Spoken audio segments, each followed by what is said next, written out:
Painting a Home Workshop's Sheetrock Walls. William Hovey Smith, 2016. I'm the owner of a new company, Hovey's Knives of China, and here we're painting our new knife shop. This is Hovey Smith, the Backyard Sportsman. I'm also the owner of a new company, Hovey's Knives of China. And it is 100 degrees out there right now, so this is a good time to have a painting day at the knife shop. And we've already done some preliminary stuff. You'll notice the brown outline around that panel. Well, that was rather white spruce just a few days ago. And so I went ahead and stained that a black walnut, a dark walnut, to match some of the trim actually inside my house. On that sheetrock wall, I have half of it primed on that side, and then the other half over here is not. You're able to see the difference there. I've taped around the light fixture. I've taped the trim on the bottom so as to get not quite so much drip on it. I will get some, but just a spot or two. And the painting allows me to improve the look of the whole place. Well, since this is a shop, I'm asked, why bother to do it at all? In just a few weeks, we're going to have dust flying around here all over. It'll be a constant battle. So why bother to paint the walls since it's going to get instantly dirty? Well, because the painted walls are easier to clean than the non-painted ones. Yeah, sure are. You can just brush down the painted walls and get most of the accumulated stuck-on junk off. But unpainted, not near so easy. Plus, the exposed paper on the gypsum board will actually stain in time, particularly if there's any grease floating around in the atmosphere, as there is since we sometimes drill and grind in liquid. Now, all has not been all this work. Yeah, I've had some fun too. We have made two known to the world knives. Yeah. And you'll hear more about these later as we actually temper them and put them to use. But these were made from scrap left over from our cutout. Part of it made that window in the back where I have an earlier video how we put that together. And now we are finishing it up. About the mechanics of the painting. What I'm painting with on this wall is a 2-inch brush. Yeah.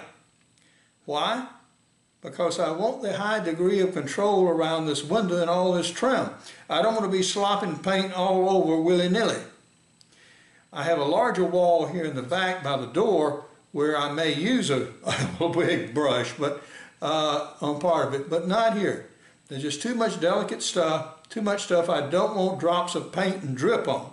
So we're going with a 2-inch brush and we're going slow and we're going to try to make a halfway decent job out of it. Not what a professional painter would do or should do, but as good as I can do. What I am doing is protecting the bottom of this molding by taking this tape and sticking it to the bottom. It's best if you work in smaller strips that you can manage.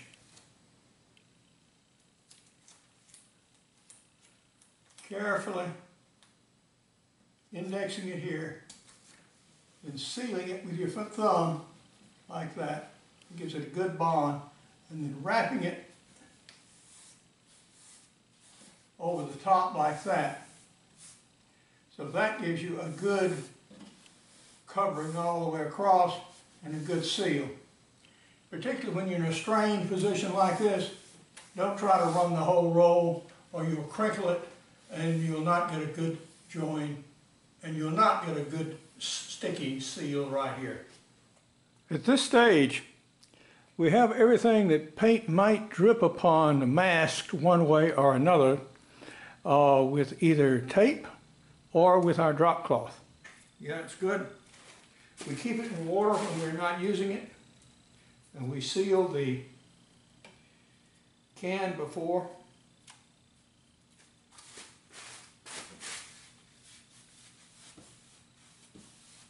I like to do the first passes vertically.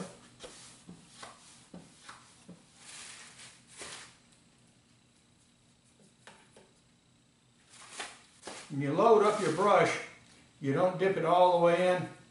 You just get a little bit on the end, about, a third or so is fine.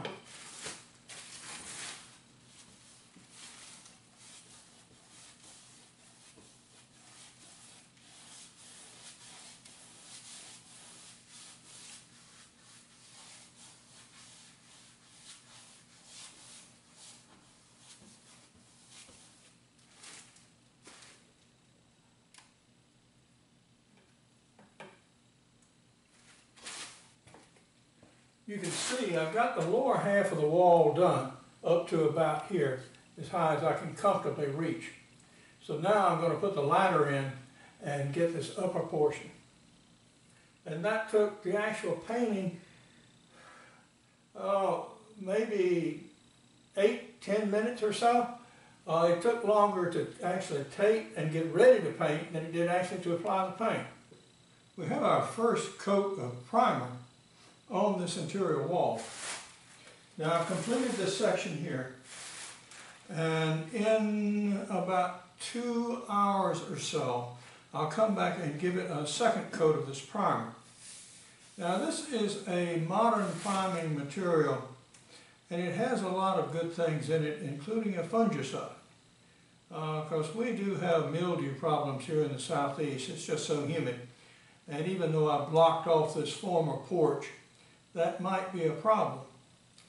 So I don't know that I'm going to actually do the usual thing that one would do for fancy painting, and that is put a coat of paint on top of these 2 coats of primer. I don't know that I'm going to do that. I believe I'll be satisfied with just the 2 coats of primer.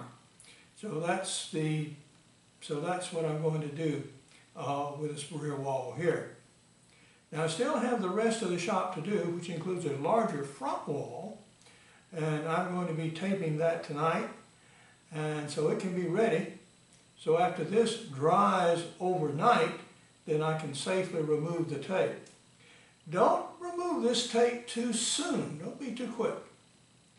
If you do, you can wind up peeling off the paint and the underlying paper on the sheetrock. Yeah, it's pretty adhesive. So have a knife with you, and when you remove this tape, cut along so you don't start stripping off the paint too. I did that on this other wall, and I'll show it to you later. This is an area where I actually had pulled my masking tape off, and it had caught the paint itself. So this is actually the paint film and a bit of paper, and tore it loose in several places. What I'm going to do is take my shoe glue here and glue some of these larger tears back in, then remask and put another overlayer of paint over the top of that. The lesson here is to be very careful when you strip off this masking tape that you don't take your paint with it, as I did here. So now I know about that. I won't do that one again.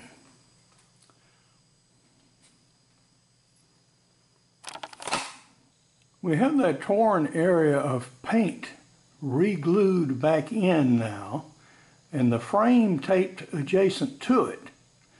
So now we're just letting the glue dry, and in a couple of hours we'll put another coat of paint on it.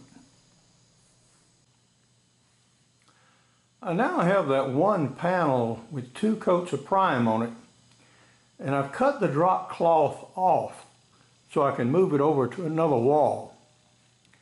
And now, panning around, you can see where I got the corner while I was up there.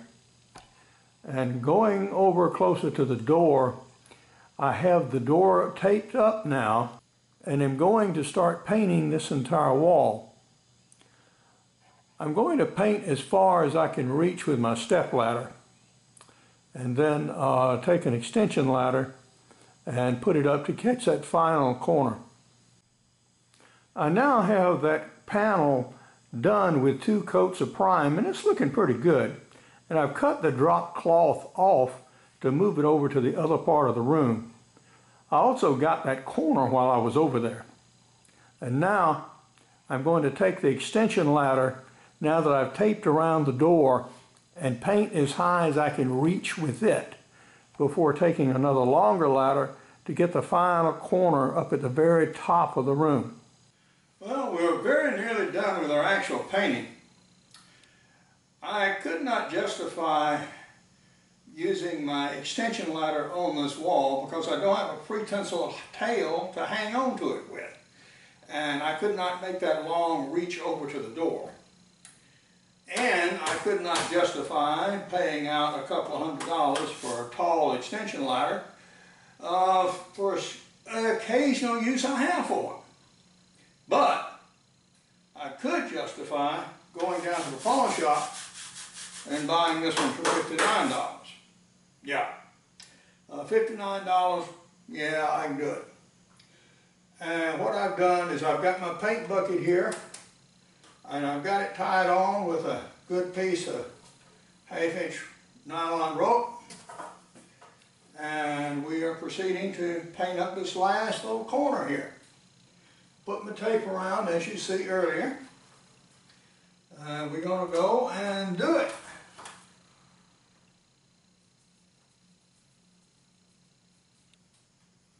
It's still a little bit of a reach to get up to this very, very top corner.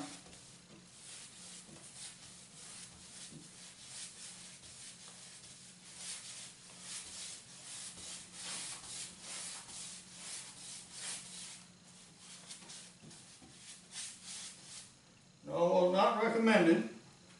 I stand on the next to the top step, not the top one, but the next to this top step.